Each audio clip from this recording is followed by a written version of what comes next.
afternoon. Welcome to the Thurston County Board of County Commissioners work session. It's Wednesday, August 20, no, not August. It is September 21st. Yeah. Typo on the agenda. Typo, sorry. It is Wednesday, September 21st, 2022. It's 2:03 p.m. My name is Ty Menser, Vice Chair of the Board. Our Chair, Commissioner Carolina Mejia, is excused today. Commissioner Gary Edwards is to my left. County Manager Ramiro Chavez to his left. And we've got Interim Director of Public Health and Social Services, Kurt Harden, and some key staff members from his team. I also see budget staff, Nicole Martinez, our budget manager, and Tom Webster from Public Health and Social Services. Virtual public attendance is on the Thurston County YouTube channel. We're slated for an hour. And the topic for today is housing and foundational health services funding briefing. So I'm going to ask County Manager to tell us what we're doing. Yeah, thank you, Commissioners. At this point, we are not asking you to make any decisions as a result of this briefing. This is just mainly informational. It is really two components of this briefing. As you're well aware, housing and based on the home fund, the county passed early in the year in relation to the Regional Housing Council. It requires for us to look at the staffing levels of the housing itself. You hear a little piece of that. And also, as you have been approving, I believe you're in the 7th amendment of the CONCON, which includes some fundamentals of the Foundational Public Health Services. You also will hear some of the additional money that might be coming and some of the approaches the department is taking when you review the update of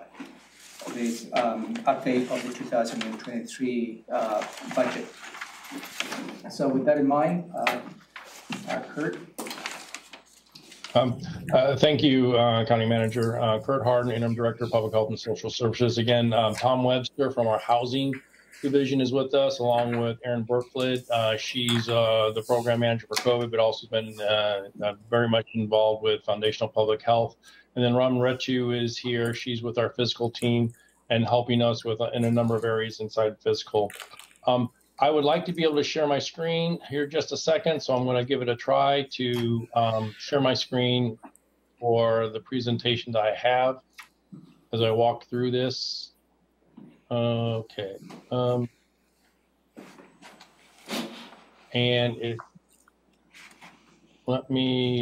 I seem to be having technical challenges. And hold on just a second.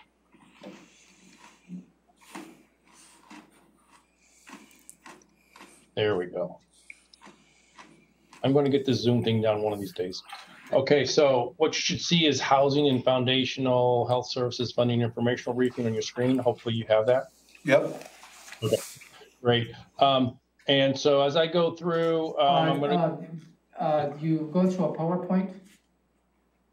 What's that? Are you going to a PowerPoint? Yes. No, we don't have a PowerPoint. I thought he meant on the screen.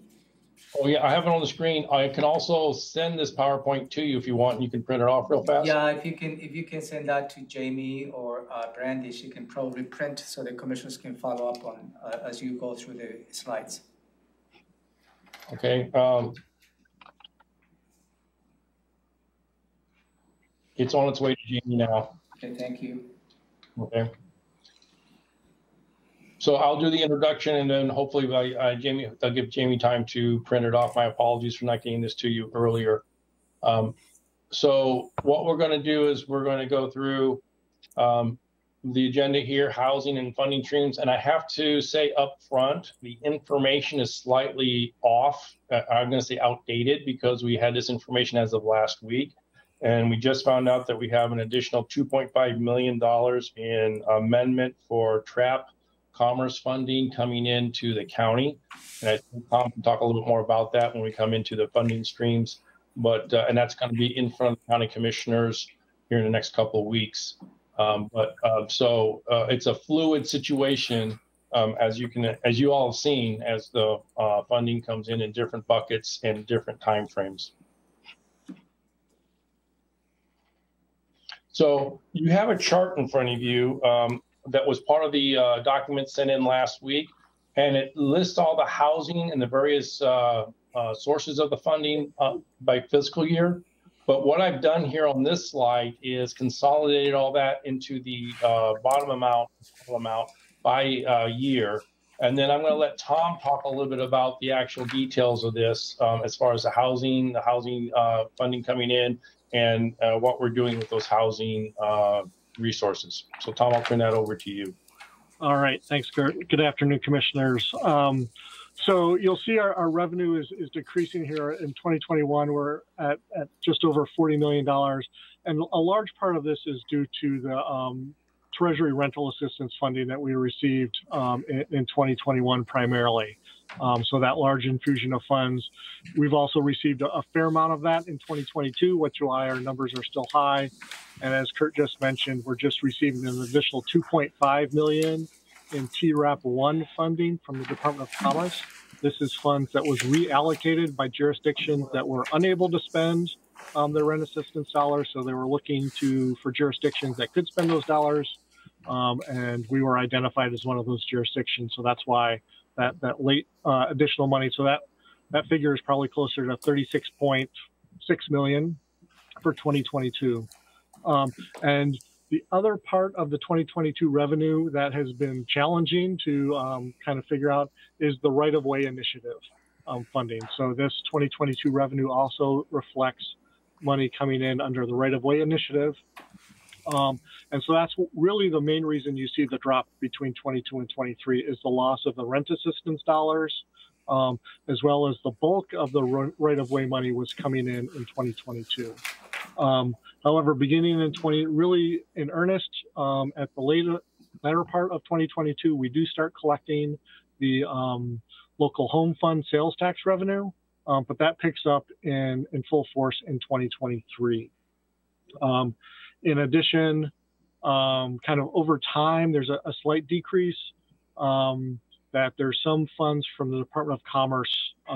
The shelter program grant was a 3-year program grant that goes away at the end of 2024. And then some of this is projections for our local document recording fees. So we are seeing a substantial decrease as interest rates rise. And this past year in 2021, we collected over $3 million in document recording fees, close to 3.5. This past year, we're on track to be closer to probably 2.5 million.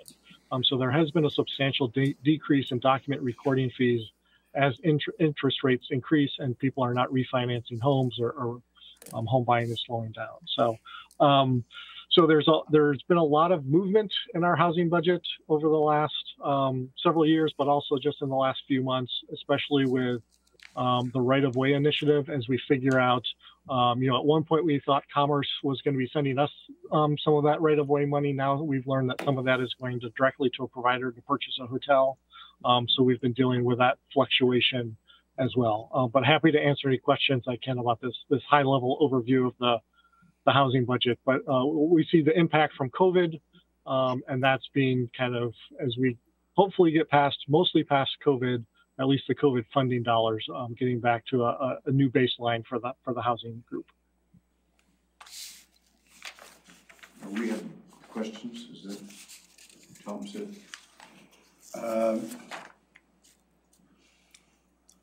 Tom, do you want to take questions on housing? I know I'm a little confused, to be honest with you, about the structure of this briefing and what we're trying to accomplish. So I don't know whether or not we need to, is there a ton of information? I should let you guys do it, or do you want to, there's not that much information and you want to take questions as we go?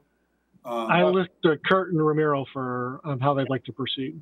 I was going to say, I would encourage questions as we go because I don't believe we're going to take the full hour. The first part, and the other part is I know there's been a lot of new revenue coming in, not only in 2022, but projected over into the future. We're trying to let the Board of County Commissioners know that this revenue is coming in and what we're trying and how we're trying to align this revenue. With that, Commissioner Edwards, question. I guess this is probably more for Robin, but on the local home fund, the top line there, in 2023, it's $6 million. Is right. That what? Yes. That's right? Yes, that's I thought that was a little high I thought you had that estimated No. high. So Includes the 2022 is low because we didn't start Yeah. receiving the money until quite Right. late in the year. No, but the 6 million includes the City of Olympia's home fund that's coming to. Oh, it does. Okay, that, I wasn't sure. Olympia was 2.2 and ours, oh, you're right. It was supposed to be doubling Olympia's basically for a So total. we're about 4.2, that was the estimation. Thank you. And some of that though, okay, well then if we're gonna talk about that, then I know when Olympia committed to that, they already had some fraction of their home fund committed to their own projects that they've already started. So is that taken out of this? Yeah. Okay, so these are the dollars available to be deployed into a new project. Yeah, that is my understanding, but Tom, please confirm. That is correct. And of course, a lot depends on sales tax collection. So these are certainly estimates as we Okay. collect those, but that is correct. So that's an important distinction because this is not a reflection of how many tax dollars are coming in through the two home funds. It's a reflection of after those tax dollars come in and Olympia does what it's doing with those, it's the amount that's available then Yeah, and the City of between the Olympia- two home funds. Yeah, in the City of Olympia, and you will see a local agreement coming for your consideration here shortly. You know, what portions of their home fund they kept to fund those ongoing programs and projects is only for a period of 5 years, I believe, until they're completing that project. And then they will consider to bring them back to the Got it. amount. Right. And I think the interlocal calls for them to send us 60% of their home fund. So this would be represent 60% of the Olympia's home fund collections. Plus Thurston County. Plus Thurston County. All of Thurston Right. counties plus whatever Olympia is gonna remit to us. Got it. That's a great question, because that was not obvious from the voting. Okay, go ahead, Tom. That's all I have. I'm happy to answer any other questions that you have, but just providing that high-level overview of where we are with housing at this point in time. Okay, and I mean, and again, I appreciate the kind of aggregate look, because that's kind of nice to have, but embedded in this 20 million a year from 23 are like the different streams, document recording that has these uses, and this source that has these uses, right? This is just aggregating all of the various streams. That's correct. Okay, so there's not much for us to know about this or do about it other than just be aware that that's about the aggregate amount coming in. Correct. That's my understanding, unless Kurt or Ramiro had something else that they wanted to. Well, I think, if I may, Commissioner, Tom, this is a good picture, and you stated it's decreasing. But I think we need to be looking a little more behind 2021, 2019 and 2020. Because 2021, 2020, we received a lot of money coming from the federal funds. We knew there was going to be temporary, there's going to be inflating our budgets as it has inflated the general fund to a great extent. So, and this is mainly for the public and also perhaps for the commissioners to understand the getting down to 2023 levels at about $20 million. In comparison to 2020, it's not a reduction, if I may. Because there is a lot of funding sources in here that were not in existence in 2019. Right. So, and the point of this is because if we take those odd years during the pandemic, I think we're gonna make an assessment is there is an increase in funding. As a result, that is the request of additional staffing levels that you're asking for the board to consider in the fall. Is that correct? Yes.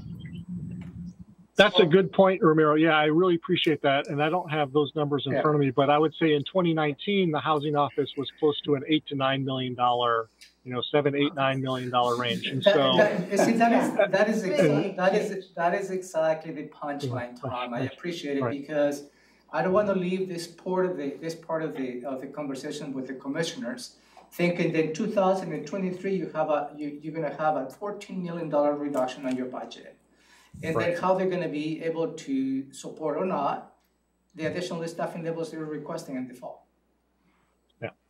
Yeah, so we really are moving from a baseline of pre-pandemic of less than $10 million to a new baseline post-pandemic that is really over at least double that, if not more than double that, of $20 million. So that, thank you for bringing that up, Ramiro. That's an important point. We really have reset the baseline for the housing office to from a $7 to $8 million office to close to 20 million per year with the new revenue sources, the new permanent revenue sources that have been identified in the last year or two. Right, and when we're talking about that and connecting that with staffing needs, there are more funding streams now, even without the COVID money. You've got more funding streams that come with their own strings and requirements, and with this much more money, you're going to have that many more projects that you're going to have to exercise oversight over. So it really does require more staff. And since we're moving into the Regional Housing Council to be somewhat the hub that provides recommendations to the board, that requires additional staffing levels to support that effort. So it's no longer the county anymore. And so I just want to clarify that before you go. Thank you. Commissioner Edwards. If you go on the revenue source down line 7, federal direct housing and urban development, there's quite a fluctuation there, and I'm just wondering how that is or what that means. I mean, we're 3 million in 21, 500,000 22, back up to 1.5 million, and then it stabilizes at 2. What's going on there? Is there cause and effect or something happening? Yeah, so I would say two things. One is some of that is a little bit of COVID money that we did receive some COVID money from HUD under the CDBG Community Development Block Grant Program that we spent. Some of it was a slowdown, some capital projects. So we spent more in 21, and then we had in 22, some of the capital projects, weren't up and running yet. So it really has more to do with just the fluctuation in capital projects, that sometimes they happen all at once, and sometimes we have a year with, it takes a while for those projects to get up and running, to do their environmental review, to go out for procurement. So depending on the projects in place, there just tends to be kind of annual fluctuations in those construction projects, because some of them are done in a year and some of them take 3 or 4 years to complete. So that's really what that's kind of reflecting. Okay, let's proceed forward. Okay.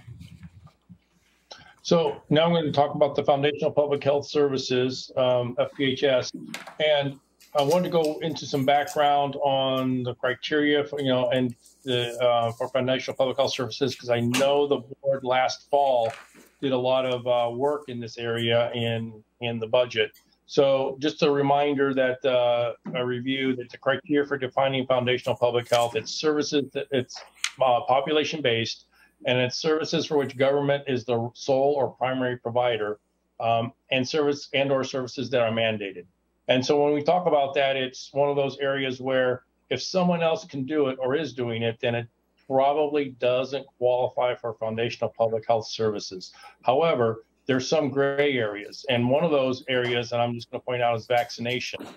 If we have a vaccine, an example, and they're doing outreach and education to increase vaccination statistics inside of Thurston County, that is eligible for foundational public health. However, if they're actually doing vaccine administration, such as implementing vaccine clinics, that is not eligible for foundational public health, because the county local health jurisdiction is not the only place to get vaccines.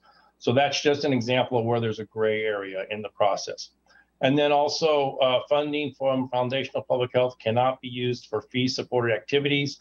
I use vital records as an example, that vital records are only done by the county, but since we charge a fee, therefore that's not eligible for foundational public health support. And then foundational public health funding, they can reinforce other public health funding, provided the other funding is used elsewhere to enhance public health services. So in other words, It can go towards existing funding as long as we take that existing funding and use it somewhere else in public health that's not eligible for foundational public health. And then one of the interesting pieces on this is funding for foundational public health is increasing each state biennium through state fiscal year 2025. So we start off, and every fiscal year we get more foundational public health funding, but that becomes the new baseline. So we actually won't know our funding allocation until the legislature approves the budget and allocates it out for the various local health jurisdictions. But since the state fiscal year begins on July 1st, there becomes challenges that we'll talk about here in a minute with how we execute this funding that's coming in. So here's a chart that you have in front of you that talks through June 30th, 2022 of where the foundational public health funds have been spent or expended. One of the things I want to point out, and I want a correction, is our line up here where it says total DOH allocation state fiscal year 23. That actually should stay state fiscal year 22 because the state fiscal year 23 amount of $2,645,000 is incorrect. It should be state fiscal year 22 of $1,413,000. That's the only correction I have. Where are we at? Where are you?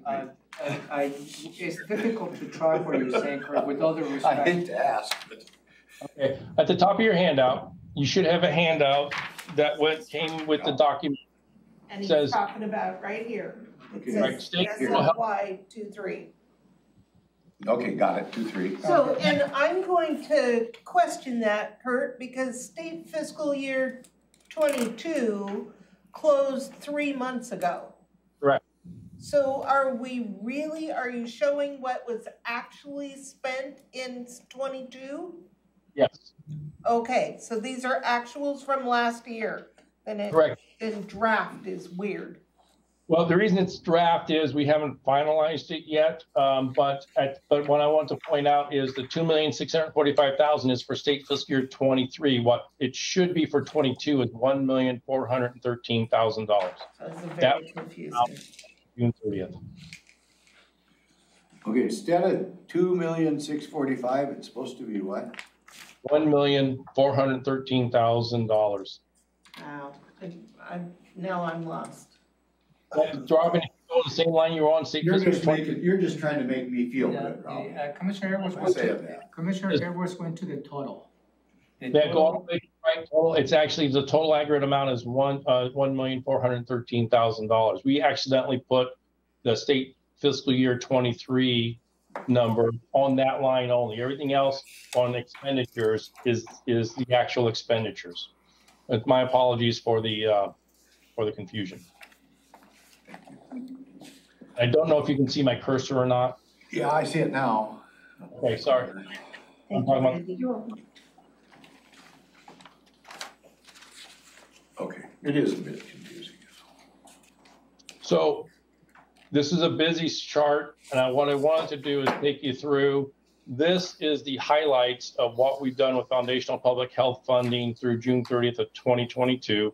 And I also want to point out that this was a compressed time frame.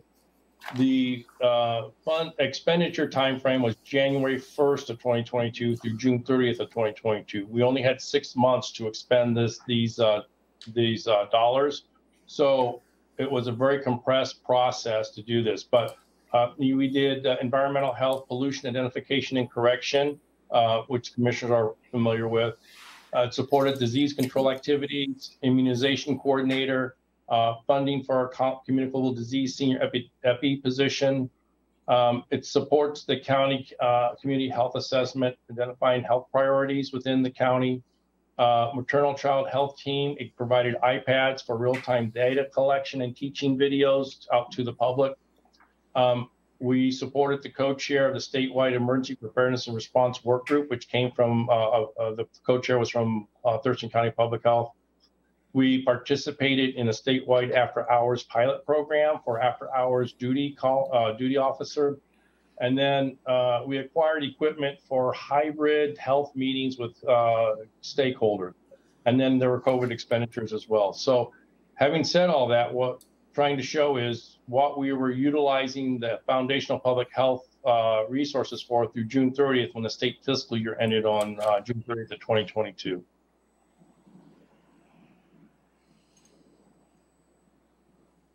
Any questions on what we achieved? So what's the total for that page? What's that total out to?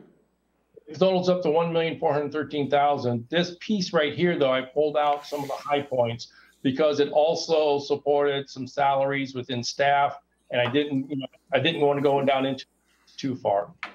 So the worksheet that we're looking at, I'm sorry may I jump in, would indicate that we left 700,000 unspent at the end of state fiscal 22. That's money that was used for COVID. We switched that, and since COVID is an eligible expense, we moved that $698,000 over into COVID expenditure. So we didn't leave anything on the table, and Nope. That's where I'm getting at. Because this worksheet makes it look like we did. And we did Total not. remaining. That is exactly what that says. Yep, and that was used for COVID expenditures, which is an eligible expense under foundational public health. And Robin, that's one reason it's wrapped on here, because it's not been finalized yet. And the total remaining of this column is based on the wrong total of 2,654,000. Instead of the 1,413. Right. Okay. So I do have to maybe, if I may, commissioners. Go ahead, County Manager. Kurt walk you through the very tight time constraints the department needed to spend the money. It was from January to June. And I have to applaud Kurt and his team, because early enough, all of us got involved in the process. Yeah. Just to make sure that we do not leave any money on the table. And what you see today is the result of that. So I'm glad to hear there is no money on the table, because that was the strategy and the objective that all of us were meeting for almost on a weekly basis for a little while. So I just have to send kudos to you, Kurt, and your team, because that was a main source of concern, at least from my point of view. And all of you raised to the challenge and didn't leave any money on the table. Thank you. And the team actually, as you noted, Romero, it was a team effort, and everybody worked really hard to make this happen. And I do want to comment that the one person who's not here, Corinne Marson, is because she had pre-approved leave prior to this, and we decided not to cancel her family vacation just to come in for this briefing. Good. But she helped pull all this. Okay, then, because we got rid of it, or we spent it appropriately, then we were nominated to get more because of that. And that was about a week ago, or what? Housing. Is that separate? That's Housing That's money. two different things. Oh, That's a rent assistance. That's the rental oh, assistance. yes, yeah. We'll be considering amending that contract this coming Tuesday. Okay. The additional 2.5. That's this page. Yeah. Okay. Housing money. This is foundational. This is the money. one, though, that's just automatically gonna step up for the next The next 3 year. years. So the same challenges the department had in the last 6 months, we're gonna be seeing the same challenges, because is the oddity between the fiscal year between the state and the county. Mm-hmm. And it's because the Board of County Commissioners need to approve a budget that includes additional expenditures, puts that pressure again. So, and that is, I don't know how we, in the long term, we're gonna be able to resolve this. We can probably But the brainstorm. budget has, you make assumptions is what you do. If we know that the state intends to step it up each year for the next 4 years, and we must have some indication of what that step up is intended to be, whether it is or not. Each legislative session, they'll decide how much money they really put in it. But we ought to have a sense, if from nowhere else, from OFM, of how much they think it'll be, then we can build that assumption into our budget and then just tweak it a little when we get the real numbers.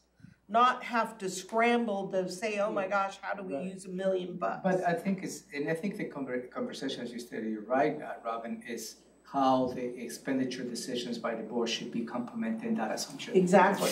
And that becomes That's part of the budget process. Yeah, that is the difficulty part of this process in a way. Well, we'll be able to say approximately how much we think we'll have. Right, and we will make some assumptions going forward, and I'll get to that point here shortly on some of the areas where we're going to be making assumptions. But the point being, we did not turn any money back to the Department of Health because we felt it would have been the wrong signal to send any money back to the Department of Health that would have jeopardized future funding. Okay, we talked about this. So here's where I want to walk you through the fiscal, the funding that's come through the state fiscal year.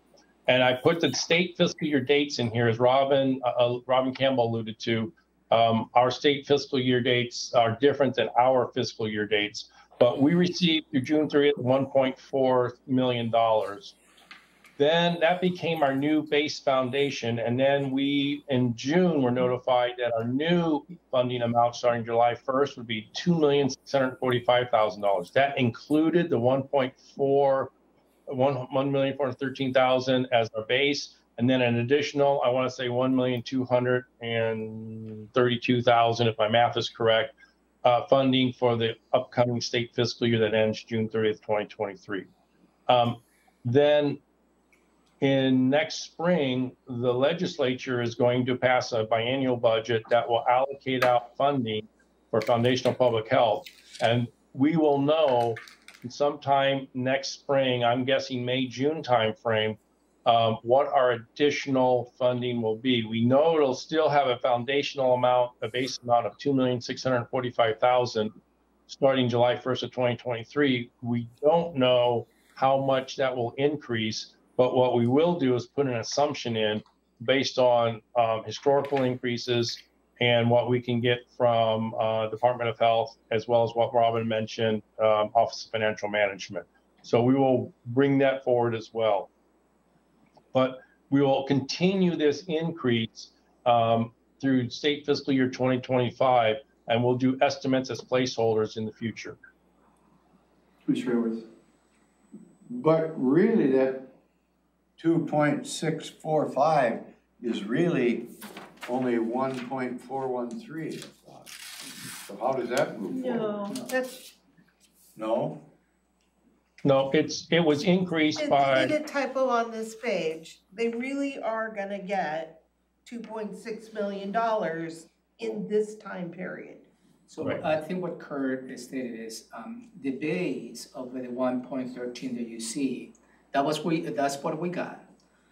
That base will continue to be on this upcoming year from July 1st, 2022 to June 30th, 2023, plus the 1.2,035,000. Well, it's as clear as mud. So imagine this line. So the 1.43 million, it was the base. It just, and this year, they added 2. Okay. So the total is 2.6. And that's what Curtis stated. If you see the next slides for the next few years, that base remains the same, 2.6, because that is the base. The legislature could add more money to that base. I gotta let that marinate a little bit, see if it's okay. But, by the way, No, it's complex. yeah, Commissioner Edwards, if you think that it's clear as mud, I will agree with you because we got an amendment to the CON that came through, and then almost immediately we got an urgent email that said, do not spend the money in the amendment because it's wrong. And so they had to correct the consolidated contract because even Department of Health had made a mistake, as our fiscal staff knows. And so they were afraid that within the span of a couple of weeks, we would go out and spend all that additional money. And so it's clear as mud to a lot of us. So Okay. I will leave it with you there. That makes me feel better, thank you. And so anyway, but but it's an ongoing process, and we're working the ongoing process. So with that, what I want to walk through is positions that are required to implement these additional services that are coming in, because we're enhancing services through foundational public health funding in Thurston County. And so these positions are being put into the October budget amendment process. And the reason for that is we consulted with the budget office, Robin Campbell's staff, and then they've advised us not to put them in the midterm, to put them in the October budget amendment process, because the funding for this came in starting July 1st, and these positions we're going to try to hire as soon as possible. But these are the ones we're walking through. A community health nurse 2, which is maternal child health program. That position is going to work on death review, injury, and violence prevention. We have an education and outreach specialist 2 for a maternal child health program, and that's to assess health equity gap in Thurston County and provide outreach and education in maternal child health. Then the third one is community health nurse 2. That's for maternal child health as well. And keep in mind, all these positions are funded with the new funding coming in, the foundational public health. And that community health nurse 2 is to work with underserved communities in healthcare to link access for local specialists, including behavioral health, OBGYN, dental care, ophthalmology, and primary care. And then program assistant 2, disease control and prevention, DCP program, to provide that administrative support for the DCP team as the number of positions increase. And then the next one is clerk of the board for the Board of Health. That requires expanded Board of Health requirements, which I think the commissioners are already aware of for the expanded Board of Health. And then we have an accounting assistant for the fiscal team to provide dedicated fiscal support to DCP program. And then the last one is an administrative assistant 2 for the fiscal team, intended to help track the fiscal components of all the various grants, contracts, and invoices in public health, and provide support to the fiscal AA4s, support the grants and contracts analysts and senior analysts, and by tracking the different requirements and providing other budget and accounting support. In other words, we have all this money coming in. We need to be able to track the money, and it's expanded and increased our fiscal requirements. And so we're bringing in some fiscal help along with the programmatic help to address these areas. Then for the midterm. Before you, I have a question for Robin, maybe. October amendment process. I thought the next amendment is at the end of the year, December. That is the next amendment, is at the end of the year. So There's not an October. If there is not an October budget amendment, so I'm confused about this. The slide is not correct. So the board doesn't approve the amendment until December. The offices and departments submit their requests By October. for the amendment in October. Yeah. So this really is amendment number December? 2 in December. Yeah, and what I thought I asked, was that those very few positions that we were gonna ask the board to approve this year, the new accounting positions that, you know, thank you very much, you've already authorized. The clerk of the board is clearly, the clerk of the Board of Health, clearly needed now, not later, that those would be part of the budget amendment. Even though the approval's coming in December, we need those positions approved right away. And those positions that could wait until 23 would be in the midterm. I think we related to the clerk for the Board of Health, I understand. I think we need to look holistically. What would that be? Do we have another clerk, or do we have an assistant? Right, that is definitely part of the conversation. We have a conversation. What does that really look like? Assistant for Jamie, who would manage the Board of Health under her? Yeah, it will be, because Jamie right now is the clerk of the Board of County Commissioners as well as the clerk of the Board of Health. Right. But I think we need to determine what is the workload associated with this, because the slide item assumes the board will create another board of clerk of the Board of Health. Which we used to have, We used to have, and we brought that in even when because there was only 3 commissioners on the board. Yes. right? Well, I don't know that we called the position the clerk. No, of it was the it Board was of serving the Health. functions to Yeah. provide the Right. clerk. I called her It was that. an admin think so. assistant to the But Board of Health. that person, as well as the Board of County Commissioners clerk, was doing other functions. There was no It sole. wasn't a 1.0. Right, wasn't going- that was an administrative assistant position. And that's what we brought it in as the Board of County Commissioners clerk to serve also as the clerk of the Board of Health. Now with the expanded functions of the Board of Health, we need to assess what the actual need is. I completely agree. You need to figure out what the position level actually needs to be and where it needs to be Right. used. Are you tracking all that, Kurt? Tracking all that. I had suggested that be in the amendment rather than the midterm, because you're expanding and you need a Right. position to help. So Robin, we'll work with your staff and you to, on actually where these should go. And if we've got them in the wrong, Right. I thought that we had made sure that they were in the right places. So we'll just double check that. we'll double check that. Does the funding source run out in 4 years from this foundational public? Oh, no, that becomes a new base. So it's gonna be perpetual? It's gonna grow until 2025. Yeah, And then the implied intent at the state is that becomes the base budget. Whether it'll continue to grow, whether the 2026 legislature will act to reduce it, nobody knows. But currently, the state of Washington adopts a 4-year budget, basically, the ensuing budget plus an additional biennium, which is why I'm suggesting we take a look at what OFM has, because we'll be able to see the assumed increase in every year. Yeah, and the intent of the legislation, when they implemented the foundational public health, was not to just have a time period in which it's just funded. It was to establish a long-term, Commitment to sustainable public health. funding source. And increase the base. Yeah. Yeah, that's what they say. But, as in, the legislature can take it away whatever they. They could, but the Yeah. assumption is that this is the new base.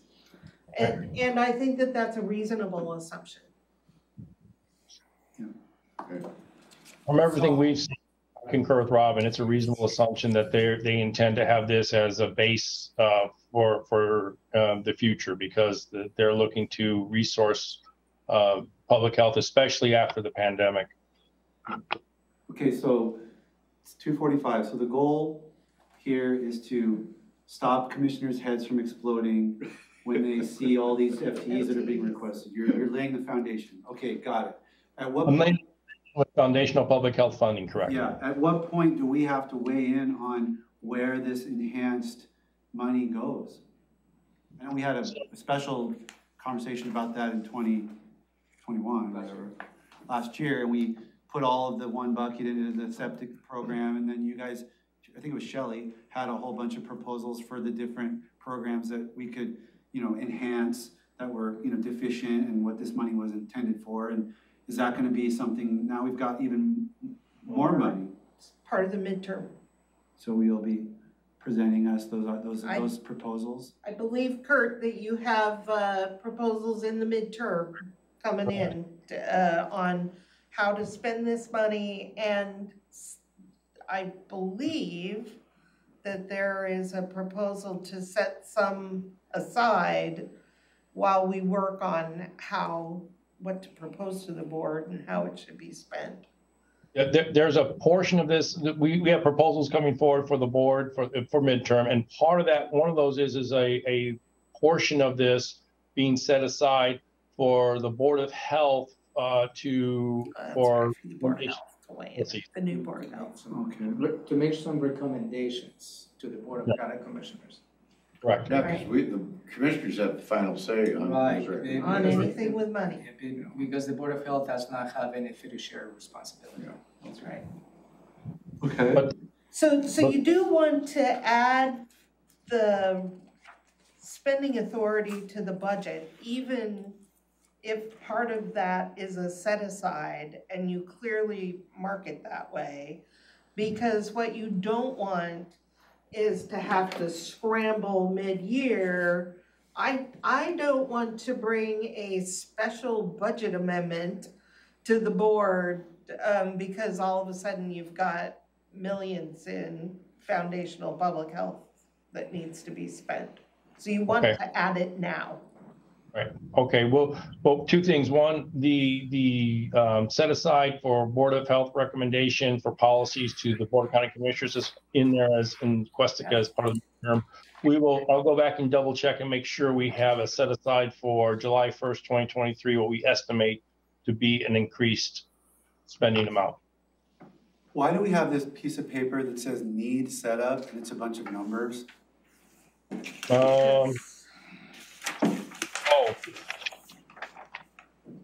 We don't. These are account codes. I don't know why you would have given this to the board. Just to confuse us, I think. Yeah, that's what like, it that's is not to right me. fair. That's the logarithm behind the decision-making process, Commissioner. Just kidding. That's my fault. It was I don't know what that was. part of a document that I wanted you to see the document, but this was below the document, and I should have scrolled all the way down before I said send it. So that's my fault. Okay, so it's just an extra piece we don't need. Correct. Actually, it was to see if Robin would catch it, and which she did. All right. Okay. So what else do we need to accomplish here today before our last 11 minutes? We're in the last 11 minutes. What we have left in the midterm budget request is the business application analyst one for environmental health, and then acknowledging that what's already been in the process, which is approved by the Board of County Commissioners on the 13th, which was the county assistant financial and analyst. Yeah. Which Supported that, Yes. Commissioners. Desperately. So we have 8 new requests, is that what we've got? There are 8 new quite a ones? few new FTEs that come with this money that are being asked for. So it's 1, 2, 3, 4, 5, 6, 7, 8, 9, 10. 10? 10 new FTEs.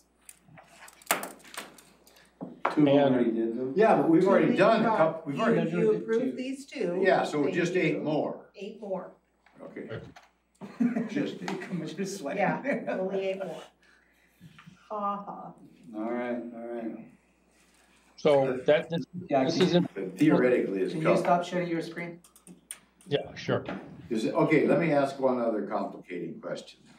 It's theoretically covered. What about recruitment and retention considering inflation? Where does it fit in the mix? I will. 10% at the end of the year. So when this department does its financial plan, part of what they're going to do, and part of what you hear us talking about here, is you have to assume what kind of an increase they're gonna get in grant money, and can that cover the anticipated increased costs in personnel? Just like you do for the general fund. We make some assumptions in the financial plan. Is there enough money to cover that? And then they're left with a decision. The board is left with a decision on, do you, if there's not enough assumed to be coming in, you've got some choices. Do you reduce staff? Do you reduce programs? Or do you Rob, from supplement general fund. from general fund? Exactly. Yeah, I Those are the I know the choices. drill. Well, that's exactly the drill that we'll go through. And that is, in a nutshell, what every office and department goes through with every fund in the county. Except this is a bigger hit with That inflation. this than is we've ever a big fund, and that inflation is hitting every fund. had. That's right. So Jennifer So- Smith has her hand up, and I don't know what that means. It's just a No, cursor. no, it's just the cursor of mine. Okay, okay. Hey, Jennifer, go ahead. Okay, good. I thought I pushed, you scared me, Commissioner Edwards. I thought I pushed a button that I didn't mean to push. I moved my cursor. You're off the hook, Jennifer. Okay. So I will tell you that what Robin said is we're looking at this, and if, at least for these positions, because of foundational public health funding coming in, we believe that we will have sufficient funding in the future to cover the inflationary costs. For the rest of the FTEs in the department, that's a whole different discussion and topic. But for these, yes, like we have sufficient revenue coming in the future years for what you just asked, Commissioner Edwards. We just gotta make sure we treat everybody fairly and Right. address it, that's all. Or we won't have any retention or recruiting, probably. And it's a challenge right now just to recruit Yeah, I just want you to know, Kurt, I really caught the dickens last night at the fire commissioners meeting for you not going back to your job. For him, yeah. Yes. I think I have a meeting with the chair of the EMS council, which I Yes. think he's gonna burn my ear on that one Yes. as well. I think you're right, and we're in a pickle. We got a lot of things hanging fire. So. I thought they were going to say something else to you. I didn't realize I was the topic of conversation. Let me just clarify one thing, and so I make sure I don't have to go back and correct something. We had several applications for the Director of Public Health. And we made several offers. And we're not yet accepted. We conducted 2 rounds of interviews. Right. In each of those round interviews, there was a candidate that we made an offer, and each one of us, and both declined. Both declined. But we never axed somebody at the final stage, right? No. No, well, that was the room. Yeah, that was the room. No. I said. Now, we'll more than happy to explain. No, we're good. Yeah. We're good. Yeah, Then we continue to go through the process. Yeah, and we're still in it again, right? We're still in it? Yeah, I think the next review of the applications will be maybe in 2 weeks. I need to touch base when that is. Right, well, maybe you can tell Stan that when he comes for it. Oh, yeah, I'll be more than happy to explain that, the process. Okay, so we good to go, Kurt? I'm subject to your questions. That's the extent of the briefing. Just wanted to provide you information. Commissioner Edwards, you good? Good. 2:55, we're adjourned. Thank you. Thank you.